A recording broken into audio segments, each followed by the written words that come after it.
Okay, thank you everyone. Welcome. Welcome to the spring 2023 edition of Ridgewood High School's College Speaker Series. My name is Dave Bailey. I'm an assistant principal here and director of guidance at Ridgewood High School. I'm joined by Laura Vargo, who is one of our school counselors. Laura is very experienced and knowledgeable in the college admissions process. She's someone I lean on a lot for the latest trends and data and statistics, and so I really want to thank her. She put this evening together for us, and she'll be helping me ask some questions tonight. So this is being recorded, so we will be able to share this hopefully by tomorrow, if not by Friday, and it'll be on our YouTube channel, and we'll send it out through Skyward. But I want to thank and first of all introduce, we're very fortunate to have 4 panelists from all over the country join us, and these are college admission representatives from 4 different schools. We have Chris from Manhattan College, we have Aaron from Syracuse University, we have Stacy from Penn State University, and we have Michelle from St. Louis University. So I want to really thank all 4 of you for taking the time to join us tonight, answer some of our questions. I'd ask the people in the audience, you're more than welcome to put some questions into the chat. It's open to everyone, but we'll just hold off to answer a few questions at the end. We have about 10 to 12 questions that we'll work through. And if there's any questions that you need some further answers to, we'll get to that at the end. So we're going to kind of go with Chris and Stacy, and then Michelle and Aaron will kind of go back and forth. But hopefully this will give us all kind of an inside look and a perspective from the college's side of things. You know, the counselors and parents and students, we work on it from the high school side as far as applying to college and the whole admissions process. But it's really interesting and I think informative to get kind of the real people on the other side that are reading all of these applications and making these decisions and doing all of the work on the other end. So again, thank you all for being here tonight. We hope we learn a little bit about your schools as well as we ask you these questions. So we'll start with Chris and Stacy. The most recent college admission cycle was unlike any other. I feel like we say that every year, the last few years. From your point of view, what trends, statistics, experiences during the process stood out most to you in this latest round? Sure. So I can start. And first, I'd like to say thank you to Dave and Laura for having us at Ridgewood. We're always thrilled to be with you. Hopefully, it'll be a great night and we can answer some questions and sort of demystify a little bit of the college process for you all. But thank you to Dave and Laura for inviting us and hosting a great night. From my perspective, it's funny as, it is right that we say every year it's unlike another, in that it's interesting because this is a cyclical process. It typically has like a start date when our applications all become available in a year, and then May 1st is the National Candidate Reply Day. So there is technically an end date here, and we've just passed that. So it does come again every year, and we do see it year in and year out. But things change every year, and every year something happens that surprises us. I think, it's an interesting time in that, I know there's a lot of pressure on students that they feel like they have to apply to more schools than ever. And that's certainly probably, I would say, the largest trend that we see is students sending in more and more and more applications, which, has a domino effect through the process, right? Because then schools are getting more applications and it becomes a little bit more difficult for us to predict how many students that we accept are going to then accept our offer of admission, right? And at the end of the day, we do have to fill our seats and make our class. And that's a process we call yielding students, right?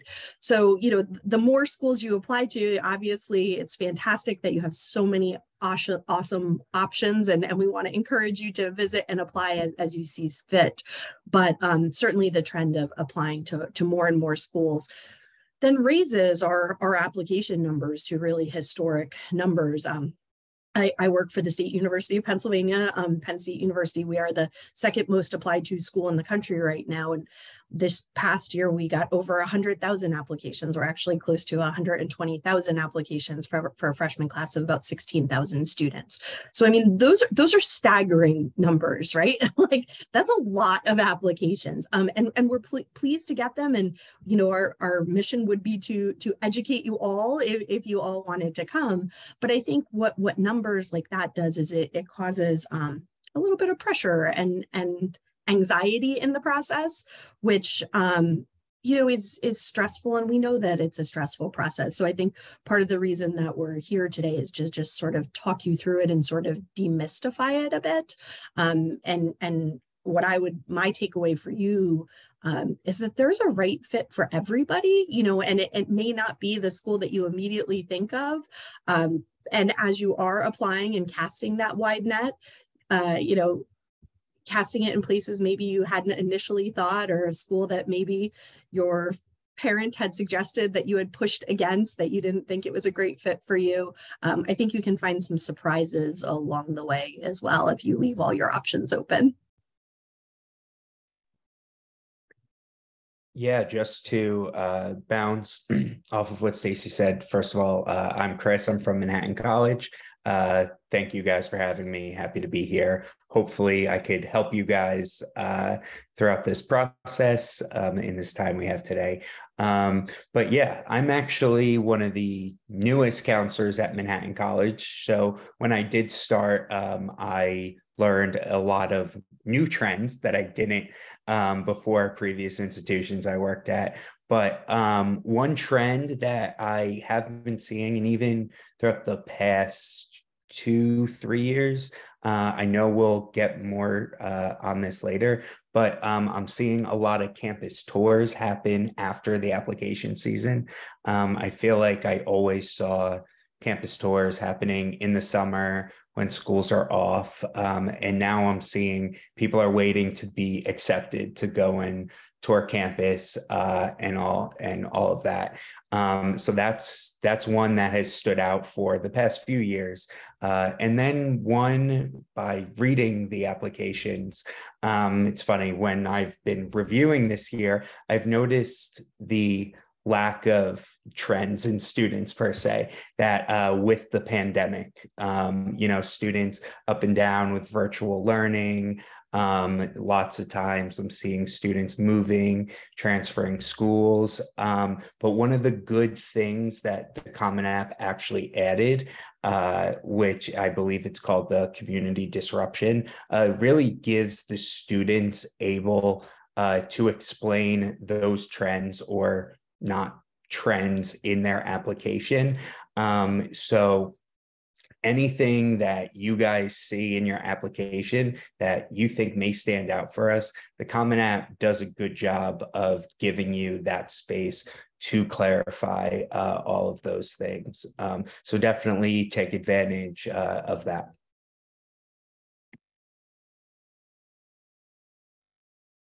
Thanks, Chris. For our next question, Stacy spoke about this, the dramatic increase in the average number of applications submitted per student. So Michelle and Aaron, if you could just comment on what you would say to a student who believes that it's absolutely necessary to submit anywhere between 15 to 20 applications, what would you say to a student who feels like they need to cast that wide net? Hi, my name is Michelle. Aaron, I hope you don't mind if I go first, and you can go first next time.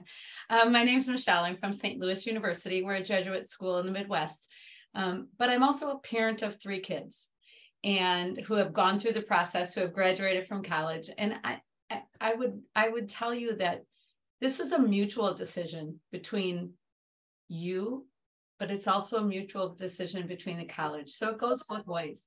I would tell you, you have to do the work first. I wouldn't tell, if my kids had came to me and said, I'm going to apply to 20 schools, I would have told them, no way.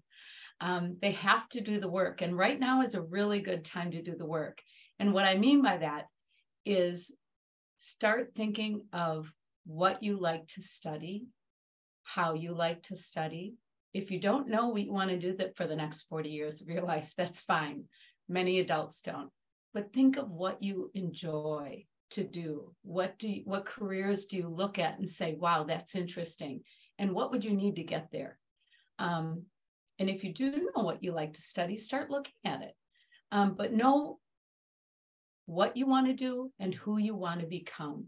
And then start looking at schools that could allow you to get there. How do you like to study? Do you like engaging in the classroom, or are you an independent learner?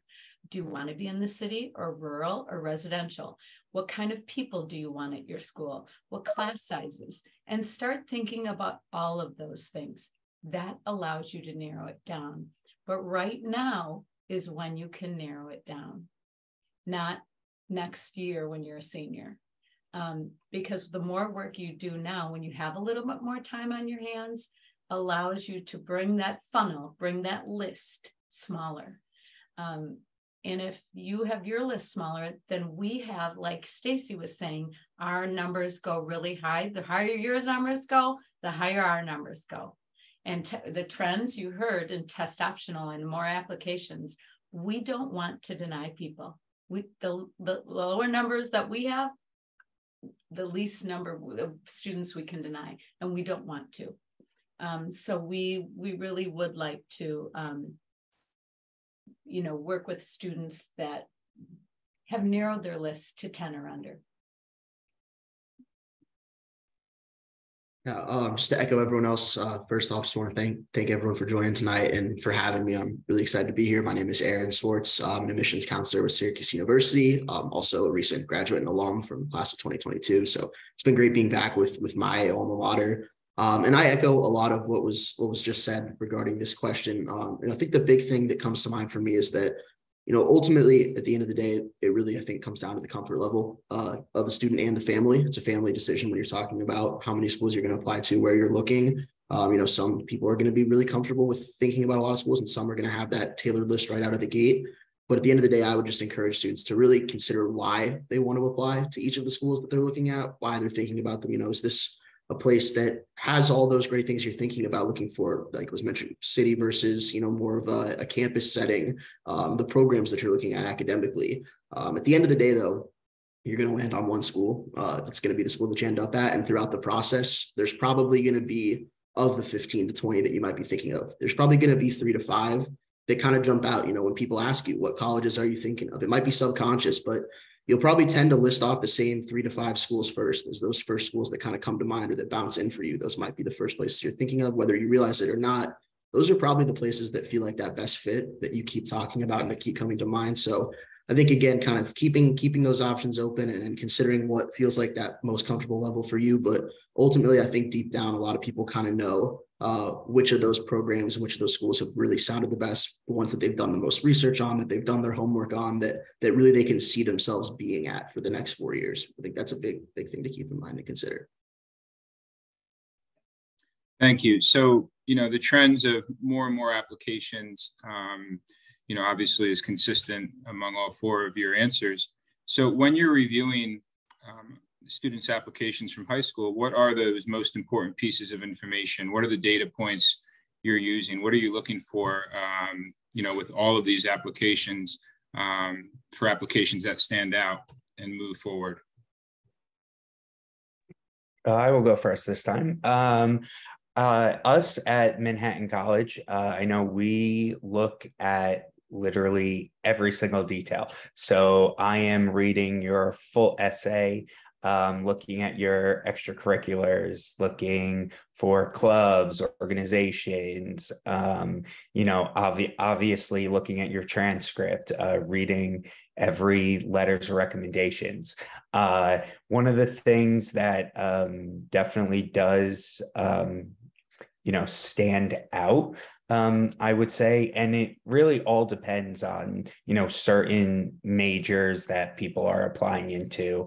For example, like for engineering, I see someone with taking AP Calc and then or AP Pre-Calc and then AP Calc, that's something that stands out to us, especially within the engineering, that they're taking those hard courses, especially those senior year.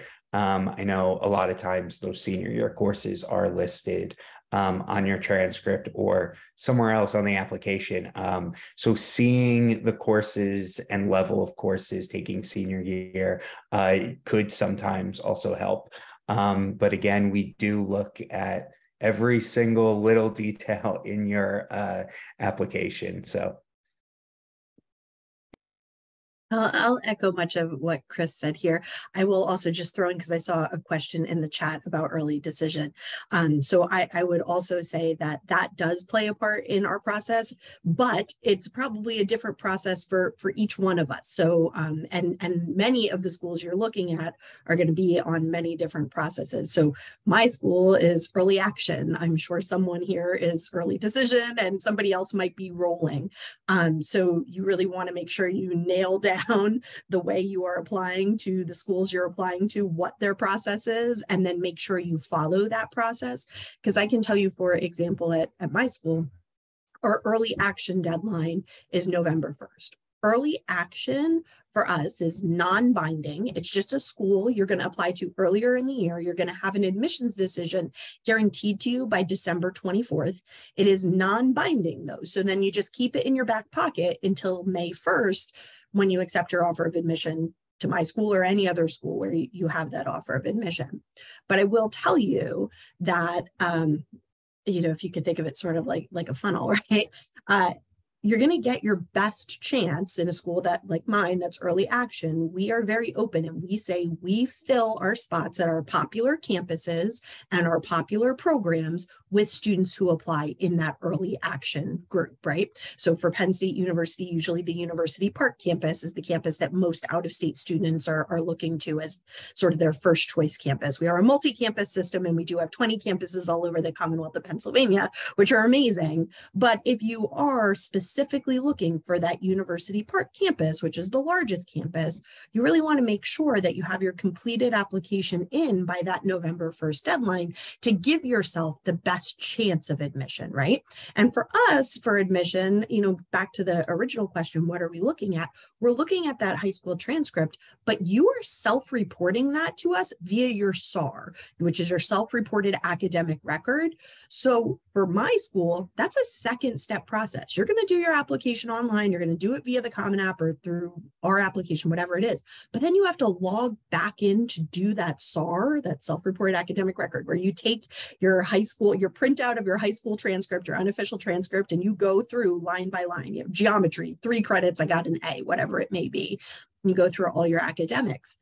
But getting that done also by that November 1st deadline is critical for us. But that's a second step in the process. And I can't tell you how many people didn't take that second step. I mean, I can tell you, but the number is so staggering that I'm not going to tell you.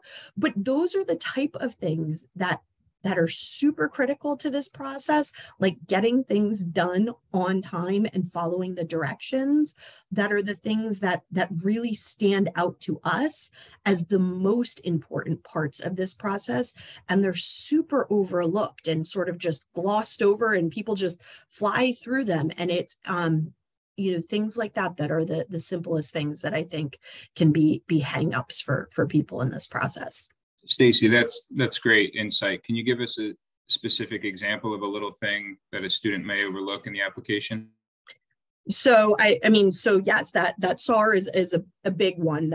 That's a big thing that a lot of people miss. But I will also tell you that we are test optional, right? So you can check the box that says no, I'm not using tests, I'm not sending tests, which is totally fine for us. Apply test optional. I think that's great.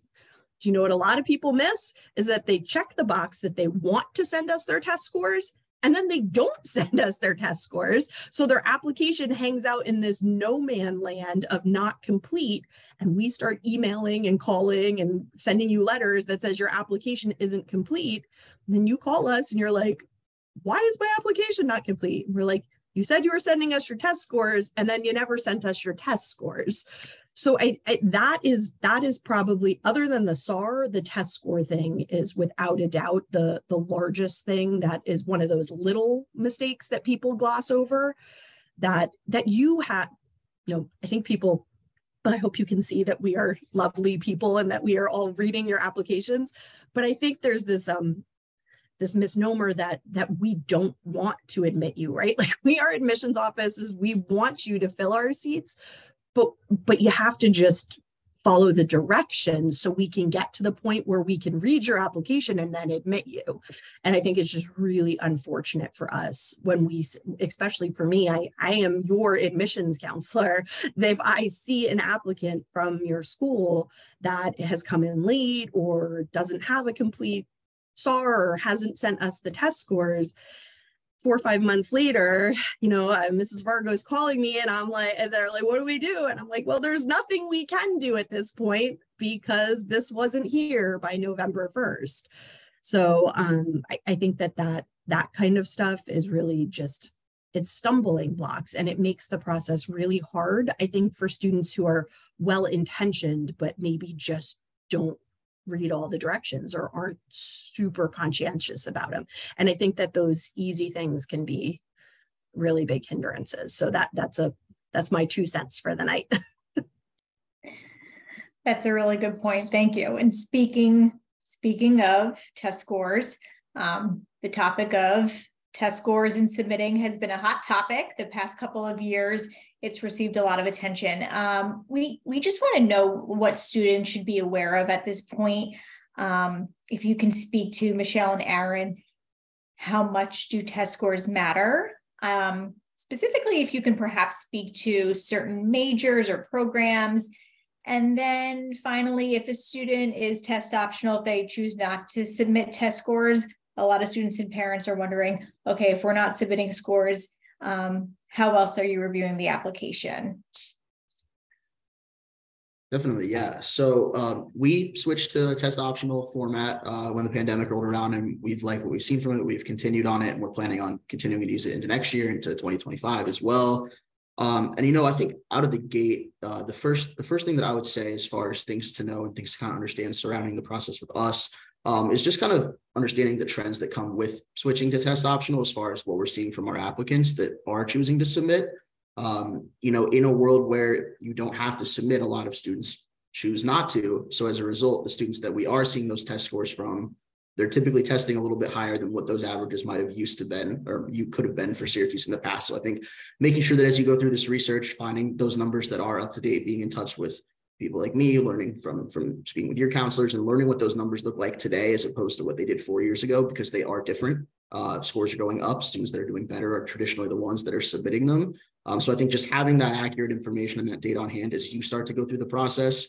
At the same time, I think understanding that if you're looking to apply to a school that's test optional and you think you might not want to send in your test scores, still a great call if it's the right fit for you. It doesn't mean you shouldn't take the tests.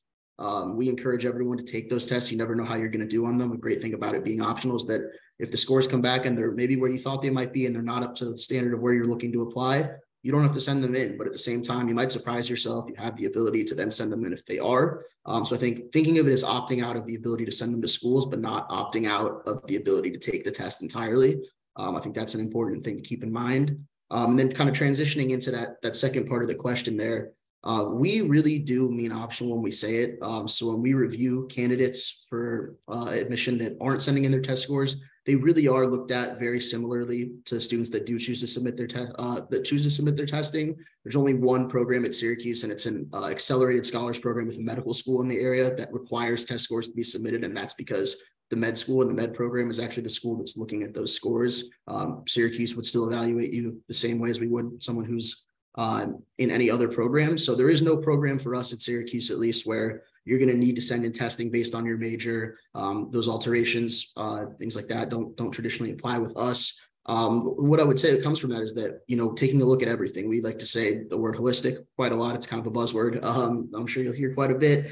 But really evaluating, looking at your transcript relative to what's available at your high school. That's a great way for us to get that academic context. What's on hand for you at your school and how have you challenged yourself there? And then how are you doing? But also those leadership roles in your community, those extracurriculars that connect to your interests academically, things like that can really pop out and stand out. I think those are just incredibly important as well. That's how we kind of help to get that full academic picture when maybe that one number is not there. I always like to mention with Syracuse in particular, a lot of our merit scholarship recipients, since we've switched to test optional, have not been test score submitters. We do look at a lot of different factors. We know there's a lot of great students and really bright students that maybe they're not the best test takers, or for whatever reason, they didn't want to send their scores in. They shouldn't be punished for that. That shouldn't discredit their academic achievements. So there is a lot more that goes into play, and we really are taking a look at that wider variety.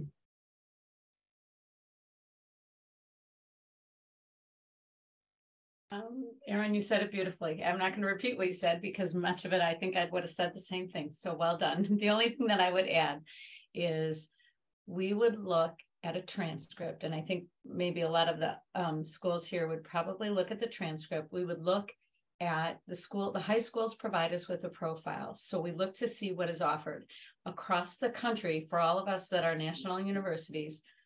No high school is the same. And the opportunities for courses and for AP courses or IB courses and things like that are not the same.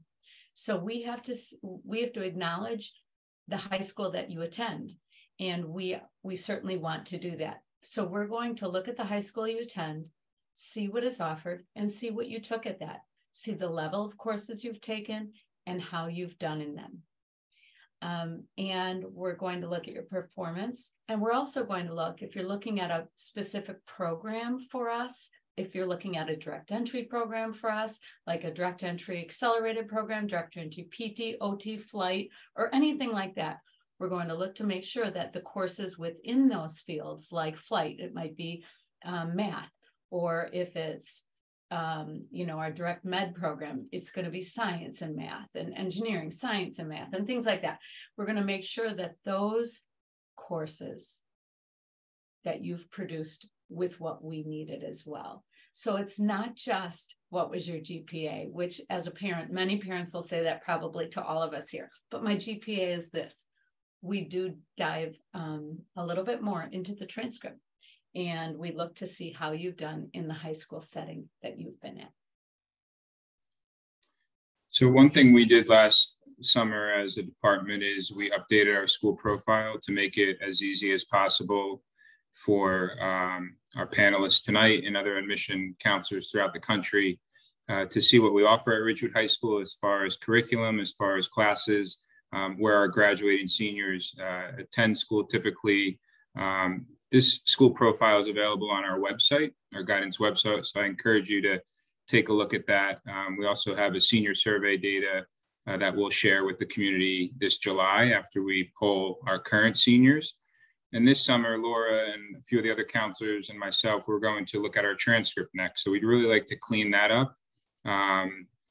Things as small as the names of classes on the transcript and the weighting and the keys and all these little things to make it as easy as possible and as obvious as possible for admissions counselors looking at all these different high schools throughout the country. I can imagine what that is like on your end. So we want to make it as easy as possible for you on our end so you can understand what types of classes our students are taking. So we talk a lot about the best fit when we talk with our kids. I've been counseling kids since about 2010, Laura probably about the same time. And typically 9 out of 10 kids, they can name their top 4 to 5 schools pretty easily. They're the schools they always wanted to apply to and kind of their dream schools. So the work is typically in that 6 through 10. And that's the work we should be doing right now as sophomores and juniors that Michelle was alluding to earlier. So from your point of view, Chris and Stacy, when you hear best fit, what does that mean to you? We talk a lot about ignoring the rankings of colleges and, that students should be comfortable, where they attend ultimately. It's their decision. It's not their friend's decision. It's not their, neighbors. It's their decision. And in August, when they get dropped off, it better be a school that they love and that is a good fit for them. So we have all these conversations with teenagers as they're going through the process. So when students visit your campus, what should they be paying attention to? How would you define a good fit? Sure, I can start. It's that Dave, I'm so glad to hear that you guys are having those conversations, because I think it's a big part of this process too. And so much of this process, you're thinking about your head, what are your grades, like how you're doing, like you're making lists. It's very academic, right? But this is the part when you talk about fit that you got to feel in your heart, right? Like what feels good for you. You step onto that campus. I think it's really important when you are visiting these campuses to see what the good fit is for you as a student and you as a family. I think you need to separate when you go visit campus. You need to give your student some time to walk around, whether it's the student union or the library or just an eatery on campus, let the student walk through the classroom buildings, and you as the parent do the same thing in a different place, and then, meet up again together, and then, maybe walk somewhere else on campus, see how you feel.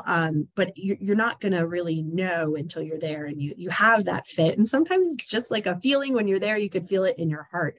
What I have heard as a really great suggestion from a family that I met with a few years ago, every time they did that, and that's what they did when they visited a campus, they separated, they got back together. And then the father in the family videotaped the daughter just with her 30-second quick little clip feeling after they visited. And then they didn't talk about it anymore. They went about their day, and they visited other schools, and they went and visited, friends, family, and they didn't think about it at all for another month. And then they watched back all her videos in a row, those 8 videos that they had visited. And you could tell on her face, there were 2 that she looked happier. She looked more relaxed. She was more excited about what she felt about those 2 schools. And it's not my idea, so I take no credit for this, but this family told me that's what they had done. And I thought it was a brilliant idea. And I've been telling it to people since they told me it. And I do think there's something very true about your gut feeling 30 seconds after you leave, taking that time in the parking lot to make a little video and then kind of letting it sink in. And obviously you're going to have other feelings after you leave. But I think, when you have that experience walking around campus by yourself, you have to see, do you think the students there are friendly? Are they smiling when they meet your eye? I mean, is that important to you? I mean, maybe that's not important to you. I don't know. You have to decide what's important to you. Maybe you are the kind of person who likes to read a book while they eat lunch and you don't want somebody to bother you. I mean, and if that's who you are and that's what you're comfortable with, is that campus a place where you can do that? So, you have to figure out what is important to you and what feels good to you. And then as you're visiting, you'll know in your heart. But I think that splitting up and not being together as a family for part of that day is a key to figuring out what that good fit is. I actually really love that story, by the way, Stacy. That's really cool. I worked in college data for 3 years before I jumped over to Manhattan College. And one of the projects I worked on was evaluating the campus tour. And I'll go over some of the things that I saw, but I feel like one of the most important one, which when you think about it is obvious, but a lot of students really don't think about it in that way, is the timing of your campus tour. People will come to campus or during winter break when campus is completely empty. Faculty and staff aren't there, students aren't there, and you may not get that same feel because it's freezing cold out. There's nobody there. It's empty, So that timing of the campus tour is very crucial. One of the other things is, don't be afraid, and I think Stacy mentioned some of this already, don't be afraid to go a little bit off tour and look at yourself, peek into a classroom, actually see how many kids are in the classroom. Sometimes that statistic online may not be a good representation of what it actually is, so see what even they're doing. Are the kids doing hands-on activities? Are they, what are they doing in class? And you could really get a lot by that. Also, I would say, especially one of the good signs of on a campus is construction. Construction is always good. So I like to say that to everyone. And then just one last tip about a campus tour. If you do really want to learn more about your major, feel free to reach out to the admissions staff ahead of time and ask if they can set up an appointment with a professor or pair you up with a student who's interested in that same major. If you give us enough time ahead, we could definitely make that happen. And I've seen that a few students do that this year, and it really made their campus tour and their day very impactful. Those are great tips. Thanks, Chris. Particularly for rising seniors, students and parents on this call right now, wondering what they should be doing next, particularly over the summer, since counselors say the summer is a great time to be getting ahead of things.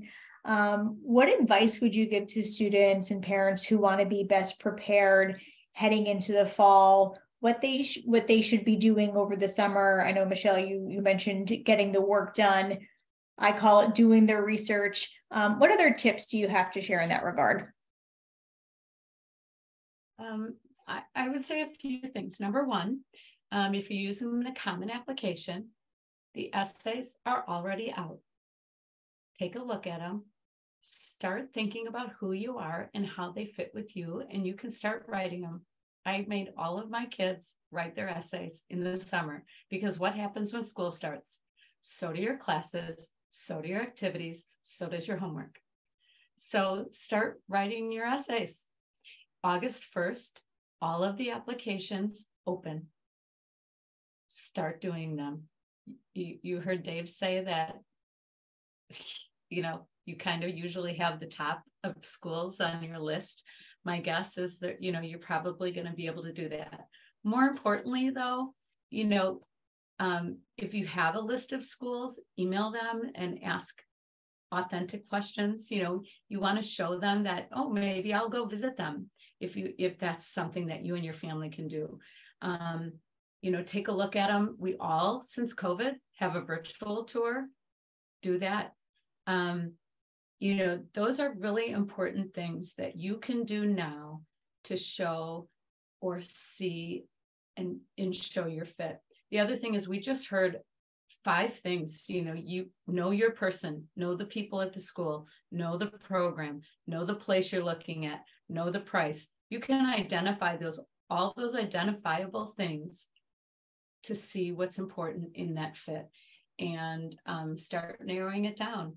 One of the questions was, a community service, is that important? Those are, if you have an interest and, you want to see if you can do that at a school now. We're a Jesuit university. Community service is really important to us. But we're always learning. All of us are always learning. So if there's something that you want to do it in the summer. I mean, if you have an internship, if you are thinking about becoming a physician assistant, make a phone call to a physician assistant and ask them, can you see what that job is like? Those are really good things to do to find out, how this college search can work for you. Parents, what can you do is start helping your child be independent. In a year, they're going to college. And if we do everything for our kids, if we do their laundry, if they don't have a curfew, if you do make their lunch, and if you wake them up in the morning, you're not doing that a year from now. And I know that sounds funny, but you'd be amazed. If we're helping them with their homework, if we're making their phone calls for them, if we're doing this identifiable work for them over the summer because they're so busy, it's not a service for them. And I say that with love, because I was a parent going through this process. And the more that we can teach them to be independent, the more that their independence will shine, and their transition to college will be easier. So those are my tips. Thank you. Go ahead, Aaron. Yeah, sure. I would absolutely echo a lot of what was just said. I think the only thing I would add on is I kind of like to say, almost control the things that you can control during the summer. You know, in the summertime, you don't have an influence on how you're going to do in the next semester. It's something that you're probably thinking about a lot and might be worrying about, but you don't know how that first semester is going to go just yet. You don't know what those letters from colleges are going to say just yet. It's summer. So one, enjoy yourself, have fun during the summertime, but also focus on those things academically that you can have some control on that might also potentially influence what's going to happen in the fall. You know, the quicker you start getting that essay ready, the quicker that you start figuring out which extracurriculars and things you want to highlight on the Common App that you really want to bring to life. Those are things that you're not going to have to worry about in November, that you're not going to have to worry about in December. You're also just going to be able to briefly come back, make those quick edits when you want to make them. But that time's then going to go to focusing on your classwork, to then focusing on really honing in on which schools feel like those best fits, you know, reaching out to the admissions counselors, getting in touch, helping us get you on our radar. I think those are just great things to be thinking about in the summertime that will just alleviate a lot of stress come November, come December. So one of the things we talk about a lot is demonstrated interest. So with all of the applications at all of your schools increasing every year, you mentioned it before, but the goal is to accept students who want to attend your college. So demonstrated interest, and for those of you who have never heard of that, it's how students show that they want to attend a school. So whether that's visiting, whether that's going to college fairs, whether that's applying early decision, if they offer that, there's all different ways to show demonstrated interest to a college. And our counselors work individually with students and families when they're creating their list of schools on showing demonstrated interest. I feel like this was more of a buzzword 5 years ago, and now it's more of kind of, you know, testing and other things, but anyone can answer this. How important is demonstrated interest from your point of view, and what is the best way for students to show demonstrated interest? Yeah, I actually, I did another panel like this for another school in New Jersey and got the same exact question. So I mentioned my data background. I will say first, every school does have the ability to track demonstrative interest. It's just a matter of how or if they actually use it. So I like the way you phrased that question better than the last one I did. So with that being said, you know, the best way to interact, you know, a lot of us admissions counselors, we're traveling, especially in the fall. Like, we're all over the place, some even on airplanes, and I'm driving all across top to bottom of the state, you know. So I would always say, you know, the best way for us to remember your name, remember what your major, know what your needs are, is, you know, I would say, me personally, is email, because that way I will be able to see your name, remember it, and continuing to see it throughout the process. I get a lot of times students or parents will call and leave a voicemail, and that's not it. Well, I'm traveling 2 months out of the year, so you call me in September, I may not listen to that voicemail till Thanksgiving. So definitely, you know, email would be, you know, the preferred way. And everyone's different. That's just my personal experience with that. I'll let the others speak for themselves. I can hop in. Yeah, demonstrated interest is something that's, I would say, fairly to very important to us at Syracuse. We love to see students that love us, right? That they're engaged, that have that interest in us, and that are in contact. You know, something that I think is kind of important to highlight is that, and when I was in high school, I was timid, shy about reaching out, things like that. You can't email me too much. One, it's literally my job to be in touch, but two, it's also a job that I enjoy. I want to connect with students. I want to connect with families and help them throughout this process. And I think that's probably a sentiment that's echoed across the board by my colleagues on this panel, by my colleagues at Syracuse. You can't email me too much if you have questions that are genuine questions that you're trying to learn. One, it shows us that you're interested, but two, it does help you. We're logging those interactions, whether that's connecting over an email, whether that's stopping by at a college fair, coming to a high school visit when we're at Ridgewood. Things like that are important. And the last thing that I would say is kind of pairing off of those fairs and those college visits and those high school visits, is filling out the contact cards, filling out the QR codes that are provided there. I know at times it can feel like they're there to solicit you, send you a ton of emails, but they're also really there so that we can track that you were there. You don't want to miss out on that credit per se for being at a high school visit, showing up at a fair, and then you forgot to finish the QR code, or you didn't finish the contact card, whatever it might be. In our system, we then miss that unless we hear from you over email that you were there and that you meant to fill it out. So with that, really just being in touch with us about getting those filled out, it does help us show that you were there, that you were present, and that you expressed that interest. That's a big thing I would add. For our rising seniors, so in the fall, we'll have usually about 100 to 120 schools visit Ridgewood High School in September and October. So we're lucky enough to have people like Aaron, Chris, and Michelle come to our school.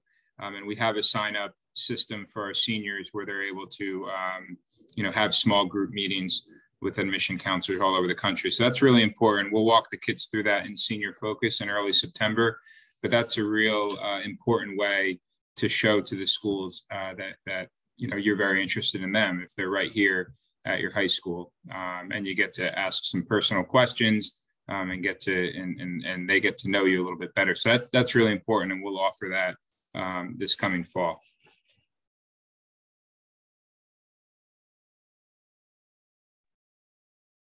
And the next question is for Chris.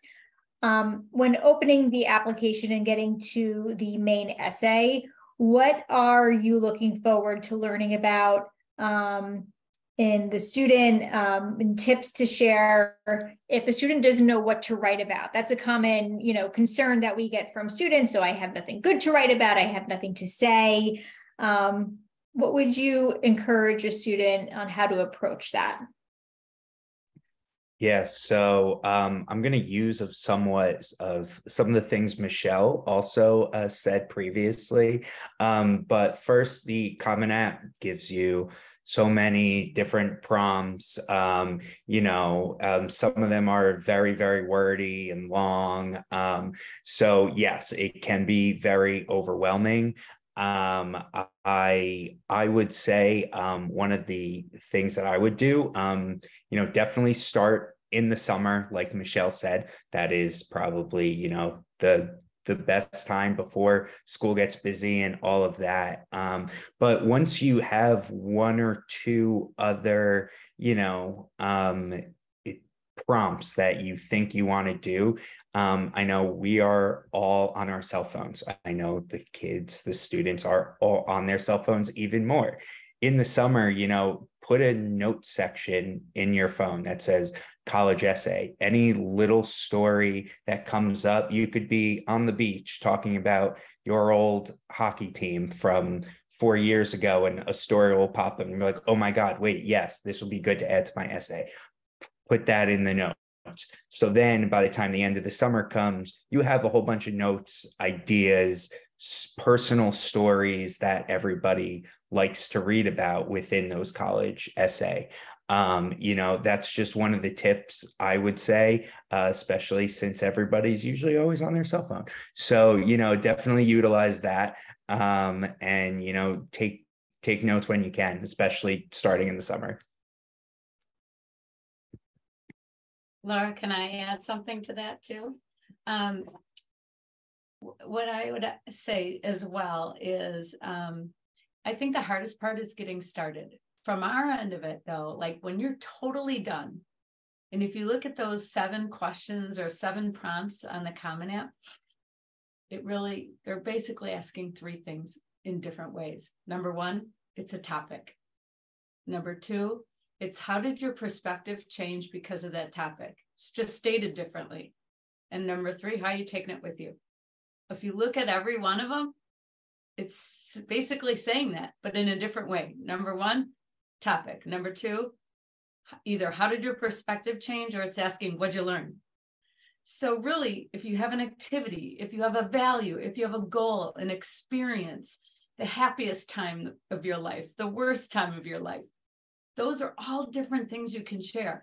Even the most average student has had an experience or something that when you're sitting around or talking to your friends, you've probably laughed at something you've said or cried about something you've happened, and it'll come to you. The hardest part is getting done. But when you're done with your whole essay, then ask yourself, what was my topic?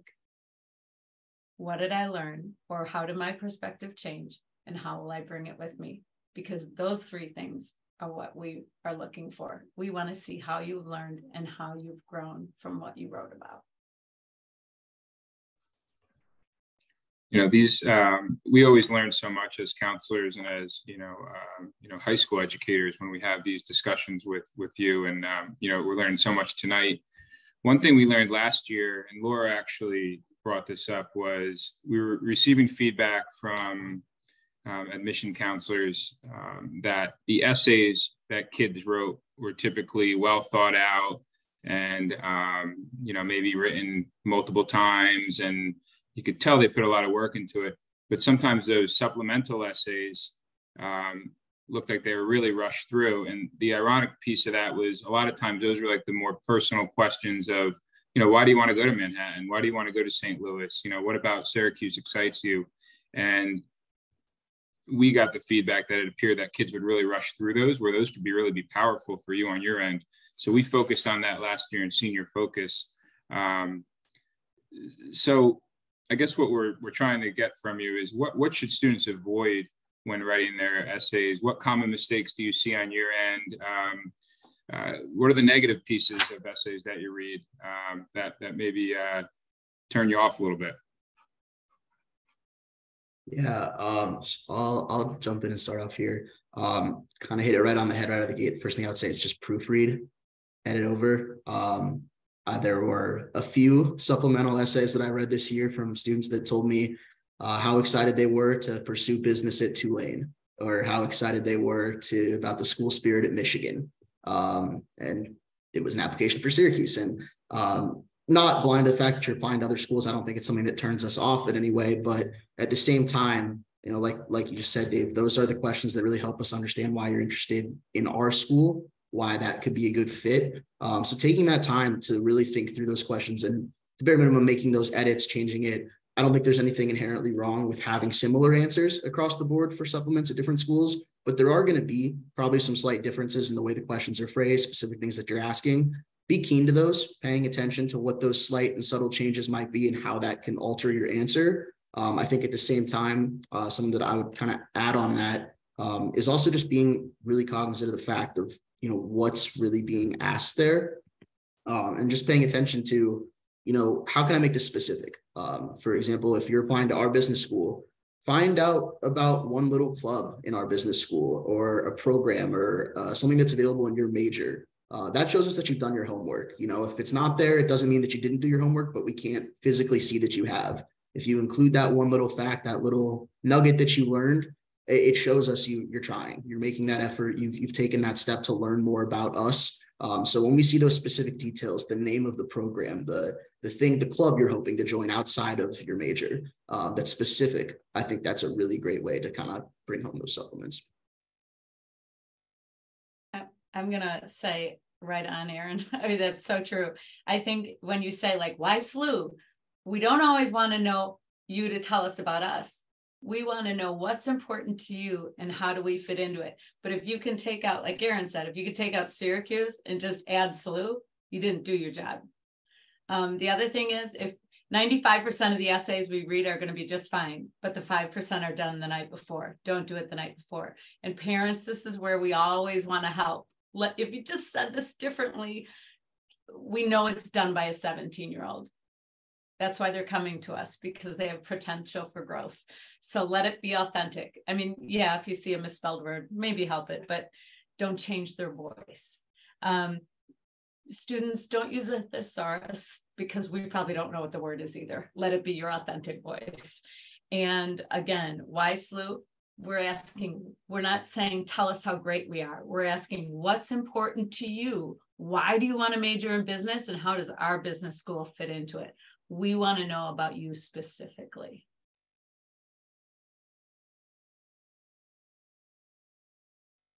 Great, thank you. And we're coming up on our last question tonight. Again, just want to thank you all for being here and your time. And as we said in the beginning, we just passed May 1st and we gave you a week to rest a little bit. And so glad that you could join us back here. But for students, you know, at this time and as they get closer for rising seniors, they're feeling a mix of emotions. They're feeling excited and also feeling pretty overwhelmed when it comes to the search in the application process. As you've done so already tonight, you've shared some great little stories and tips.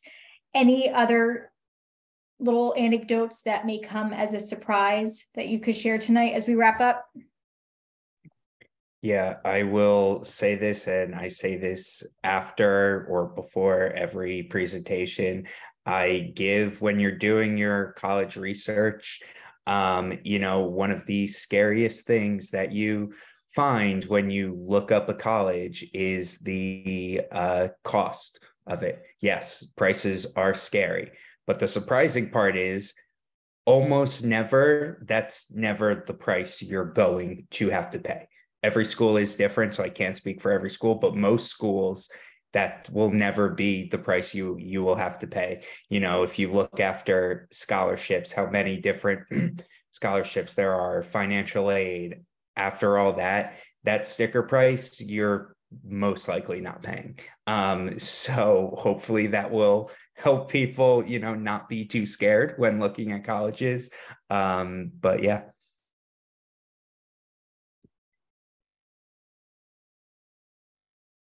One thing I would say, just in terms of what, I don't know if it would necessarily come as a surprise, but I think just something important to keep in mind is that there's no correct or right way to be excited about where you end up. There's no one right way to feel when you get accepted. I think, especially in this day and age, it's really easy to see on TikTok, on Instagram, these giant celebrations about being admitted to a school and a lot of, honestly, money going into celebrating that acceptance. And it's certainly something to be proud of. There's no reason to bash that style or that way that it's celebrated. But at the same time, if that's not you and that's not your initial reaction to getting accepted to what might be a top school, what might be maybe your second choice or your third choice, everyone reacts differently to it. It can be stoic at times, but it doesn't mean that if you're not reacting that way, or that's not that gut feeling that you have right when you see the letter, that it's going to be the worst 4 years of your life or that it's a terribly bad thing. As I mentioned, I'm an alum at Syracuse. I was excited when I got into Syracuse. I was really excited, but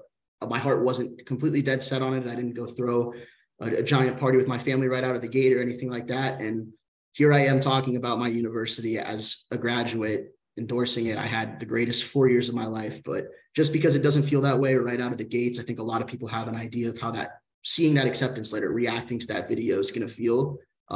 There's a lot more time to really let that sink in and to let that sit with you. So don't feel like you have to be over the moon or know exactly what you're looking to get out of those 4 years right when you see that letter coming in. There's a lot of time to learn and adapt and adjust to that. That's what I would say.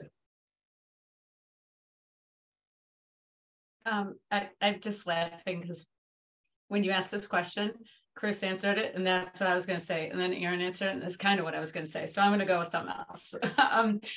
I guess what I would say is a takeoff on what you both said in a way. We plan. There's no one right college. Like you might find 10 of them that, there's so many. There's thousands of schools you could go to. There might be 5 schools out there you could do really, really well at. And there might be 50 schools you could do really, really well at. What you're looking for is somewhere that you're going to be successful at your next career, and you're going to become someone that you want to become. And I think that's really important. But there's going to be bumps along the way. But finding the right fit is you as a person choosing the right fit that allows you to take the bumps and work through them with the people surrounding you and helping you and, getting through them. And this is a takeoff what Aaron said. Every single person has the bumps. We make it shiny and pretty over social media, but you know what? That's 1 second. A picture is 1 second. And what happens after that picture is taken? that's when the trouble comes. So you have to be in a place that will nurture you and help you through the hard times, because October comes and everyone has a I miss home, whether you're 10 minutes from college or 10 hours. And if it's the right school and it's the right fit, you're going to work really hard when that first failed experience comes. And there is more than one school out there to help that with you. And it's a really unique time in your life. So find that right fit so that you can have those good and bad experiences and become a really good person while you're doing it. Thank you. Now, we tell the kids all the time, the college you attend will not define you. It's going to be a really exciting part of your journey. It's not the final stop. It's just a stop along the way. So these are some of the conversations we have with students as they're going through this process. We'll have our alumni come back. Our current freshmen just finished up their freshman year, and they'll talk to our seniors this year on May 31st. And that's always an exciting time because you have these seniors who are just about to graduate and move along. And then you hear kind of the first year stories of our graduates who just kind of wrapped up their freshman year. So it's an exciting time. I do want to just offer, if we have about 2 or 3 minutes, if there are any questions that we have, you can answer, you can put them in the Q&A. We have time for about 3 of them. And then I'd like to let Chris, Aaron, and Michelle go. So we'll just see if anyone has any other questions. You can put it in the Q&A.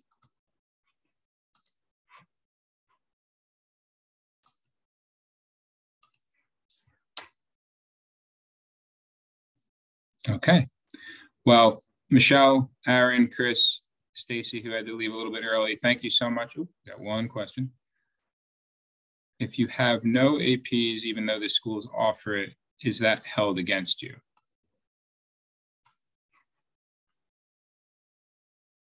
I can answer this. The answer for us at least is no.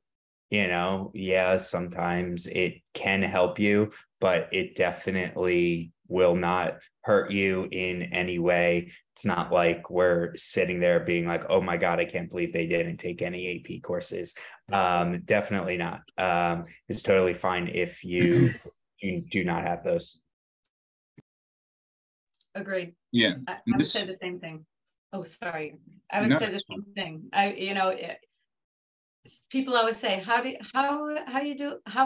it for SLU? And I'll say, if you're a B student, you're just fine. Yeah, this is really where the individual counseling comes with each student, and we're creating schedules right now for our, freshmen, sophomores, and juniors, and we have 1,800 kids in the building, and every kid has a different journey and a different, schedule for the most part. So it's working with your counselors, it's working with your teachers, and taking the appropriate courses for you. We want to push ourselves, we want to increase the rigor if we can each year. But we also want to be well balanced, and it's a 24-hour day for our teenagers. So we want them to be well balanced inside and outside the classroom. That last question, how would you recommend dealing with the terror of even thinking about college?